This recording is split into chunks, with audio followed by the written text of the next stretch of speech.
आज कितनी ज्यादा ठंड लग रही है ना। दिन पर दिन ये ठंड बढ़ती जा रही है। ठंड भी बढ़ती जा रही है और ऊपर से हम गरीब लोगों के पास सिवाय इस टूटे मकान के और कुछ भी नहीं है। पता नहीं माँ जी कब तक ये ठंड हम गरीबों पर अपना कहर बरसाएगी। उस रोज अगर हमारे पति उस एक्सीडेंट की चपेट में ना थे और इन दोनों ने बिस्तर नहीं पकड़ा होता तो आज हमें ये दिन नहीं देखने पड़ते। लेकिन अब अपने इस ससुराल की हालत हमें ही सुधारनी होगी, हमें ही कुछ करना होगा। मैं कल ही काम की तलाश में जाऊंगी। तू अकेली नहीं जाएगी बल्कि मैं भी काम ढूंढने जाऊंगी। आशा देवी के 2 बेटे थे।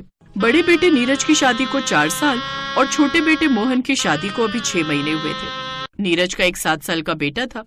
नीरज और मोहन दोनों भाई एक फैक्ट्री में काम करते थे, लेकिन एक रोज फैक्ट्री में काम करते वक्त दोनों भाई एक मशीन के नीचे आ गए, जिससे उनकी रीढ़ की हड्डी में गहरी चोट आ गई और अब कुछ महीनों के लिए उन्होंने बिस्तर पकड़ लिया, जिस कारण अब घर में आर्थिक तंगी होने लगी। अगले दिन कड़कड़ाती ठंड में दोनों देवरानी जेठानी अलग अलग जगह काम की तलाश में बाहर जाती हैं, लेकिन ज्यादा ठंड होने के कारण वो बुरी तरह कांप रही थी। कितनी ठंड है, इतनी धुंध है, बाहर की ठीक से दिखाई भी नहीं दे रहा था। आज तो ऐसा लग रहा है जैसे ये काशीपुर नहीं बल्कि शिमला है।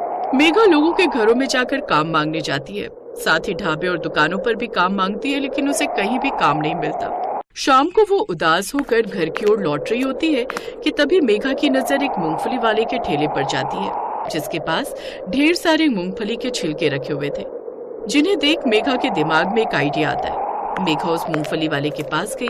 सुनिए भैया, आपके यहाँ ये जो ढेर सारे मूंगफली के छिलके रखे हुए, क्या मैं इन्हें ले जाऊँ? मूंगफली के छिलके? हाँ ले जाओ, मेरे लिए तो अच्छा ही है, कम से कम गंदगी तो कम होगी, नहीं तो मुझे जुर्माना भी भरना पड़ सकता है। अरे मैं तो कहता हूँ तुम रोज ये सारे के सारे छिलके ले जाया करो। जी शुक्रिया। तभी निधि भी वहाँ आ जाती है। लेकिन मेघा, तुम इन छिलकों का करोगी क्या? अरे जेठानी जी, आप घर चलिए, फिर बताती हूँ कि मैं इनका क्या करूँगी। मेघा बोरी में भरे उन छिलकों को लेकर घर आ जाती है। बहू, इतने सारे मूंगफली के छिलके तुम क्यों लाई हो? क्या तुम्हें किसी फैक्ट्री में मूंगफली छिलने का काम मिल गया है? माँ जी, काम तो नहीं मिला, लेकिन इन मूंगफली के छिलकों के कारण हमारे घर का चूल्हा जरूर जलेगा और हम में से कोई भी भूखे पेट भी नहीं सोएगा, साथ ही ठंड से भी बचेंगे। क्या मतलब? अच्छा बड़ी बहू, तू बता, क्या तुम्हें कहीं काम मिला? हाँ, मुझे एक जगह काम तो मिला है। मालिक का कहना है कि मुझे उनके खेत में गन्ने की कटाई करनी है, साथ ही उन्होंने कहा कि मैं जितने चाहे गन्ने ले जा सकती हूँ। अरे वाह, ये तो अच्छी बात है। हम उस गन्ने का गुड़ बनाकर बेचेंगे। मुझे गन्ने का गुड़ बनाना आता है, लेकिन चलिए अब जल्दी से कुछ खाने के लिए बना देती हूँ। जंगल में उसके कारण लकड़ियां गीली होने के कारण कल से हमारे यहाँ चूल्हा भी नहीं जल पाया है। मेघा चूल्हे में उन मूंगफली के छिलके डालकर आग जलाती है, फिर उसमें तवा चढ़ाकर रोटी और सब्जी बना लेती है। मेघा उस घर की छोटी बहू थी, लेकिन तेज दिमाग की और जुगाड़ू थी। उसके ससुराल वालों के पास ले देकर एक एक जोड़ी ही स्वेटर था, जिसमें की जगह जगह पर छेद हो रखे थे, जिस कारण वो सभी ठंड से कांपते रहते थे। अगले दिन निधि उस फटे हुए स्वेटर में कांपते हुए काम पर निकल जाती है। घर में भी सब ठंड के कारण उन फटे पुराने स्वेटर में कांप रहे थे। अपने ससुराल वालों की ऐसी हालत देख मेघा को बड़ा दुख होता है। फिर वो भी चुपचाप काम की तलाश में निकल जाती है। चलते चलते उसे रास्ते में राशन का गोदाम मिलता है। सेठ जी, क्या मुझे यहाँ कोई काम मिल जाएगा? मुझे काम की काफी जरूरत है। हमारे यहाँ माल ढोने का काम है, क्या तुम ये कर पाओगी? जी सेठ जी, मुझे इस वक्त काम की बहुत जरूरत है, मैं कर लूंगी। ठीक है, तो कल से काम पर आ जाना। दिहाड़ी के तौर पर तुम्हें दिन के 200 रुपए मिलेंगे, यानी महीने के 6000। अगली सुबह कड़कड़ाती ठंड में कांपते हुए मेघा काम पर चली जाती है, जहां भारी भारी राशन की बोरियां वो ट्रक से उतारती। ऐसे ही एक हफ्ता काम करते हुए उसे हो जाता है। फिर एक रोज जब मेघा उस गोदाम से काम करके बाहर आती है, तो उसकी नजर उस गोदाम के बाहर रखे खराब बोरे पर जाती है और एक आदमी उसी बोरे को ओढ़कर सो रहा होता है, जिसे देख मेघा सोचती है, अरे ये आइडिया मेरे दिमाग में पहले क्यों नहीं आया? जूट का ये बोरा तो गर्म होता है और इसमें ठंड भी कम लगेगी। अब वो बाहर रखे सभी बेकार बोरे उठाकर अपने साथ ले आती है। हे भगवान, कितनी ज्यादा ठंड है। बहू, तुम घर में ये कबाड़ा क्यों ले आई हो?